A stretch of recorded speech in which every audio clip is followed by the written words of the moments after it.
Believe me, your aging process is will not progress. Your cellular age will almost remain stagnant for a long period of time. Right now, as you see societies get more and more affluent, they start eating worse and worse food. What a rural person in India would not touch, very sophisticated cities are eating that kind of food. When I say that kind of food, almost anything that Western societies are using today are a minimum 30 to 60 days old. In yoga, their food is classified as sattva, rajas and tamas. Tamas means inertia.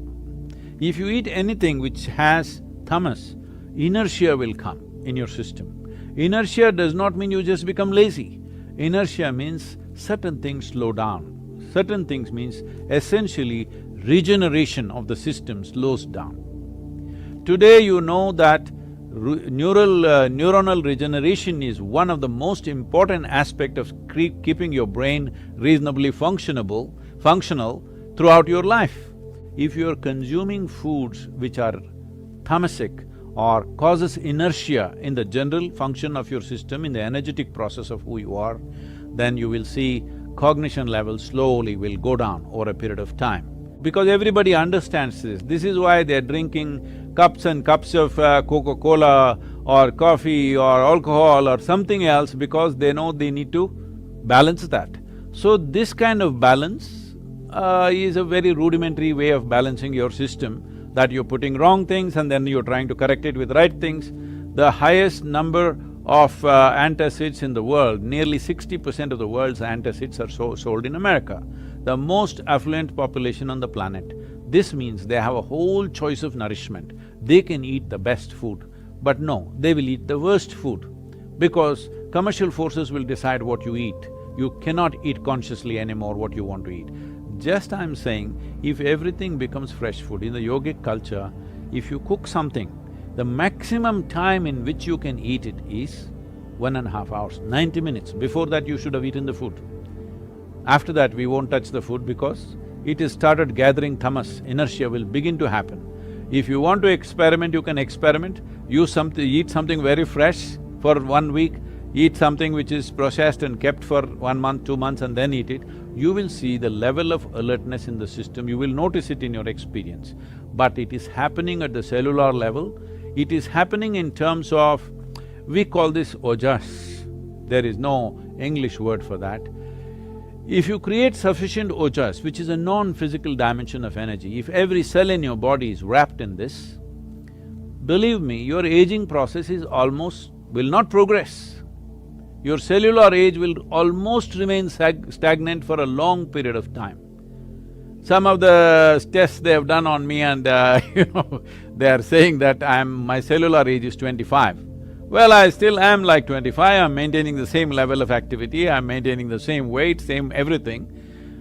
This is not some miracle. Every human being is capable of this with some simple attention to fundamental things. Going further in terms of food, there is something called as viruddha ahara.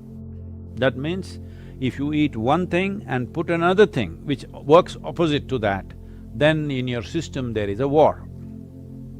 You know, digestive process is largely between acids and alkalines and all this stuff.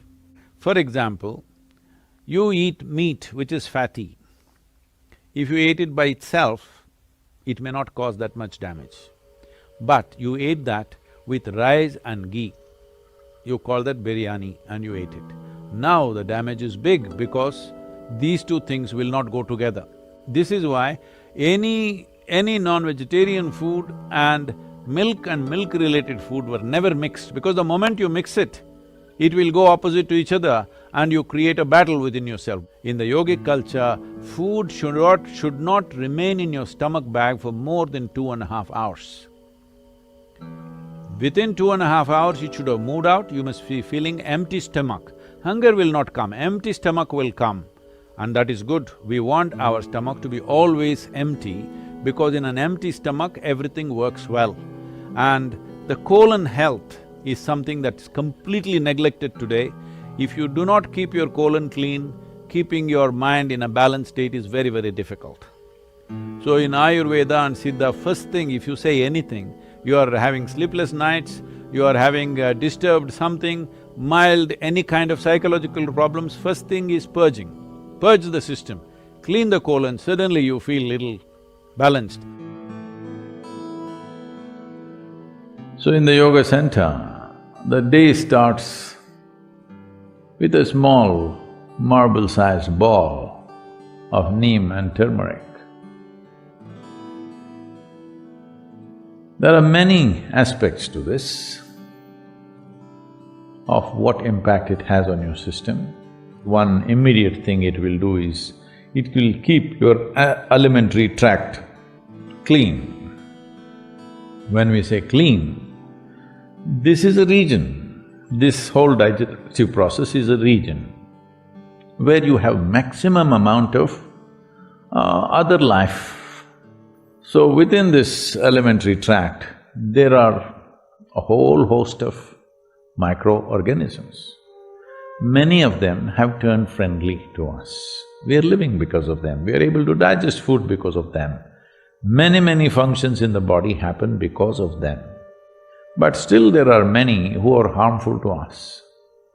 The uniqueness of neem, especially when it is taken along with turmeric, if these two things go together, largely those things which are not necessary for the body, those things which can harm the body, any kind of parasital life which is there, all these things get eliminated. It is not a whole solution, but it'll bring the basic necessary atmosphere in the body to make the corrections. Either with medicine or with necessary practices, you can bring about correction. How do we apply this to a person who is suffering right now? That needs a compassionate approach, not a standard approach, my way or your way. It's a very silly way to go at it, that this is the only way it can be done, because that's not how human beings are. A judicious action of what could be maximum right rather than wrong, more right than wrong is all you can do. I don't think anybody has an absolute right about mental conditions that people are in.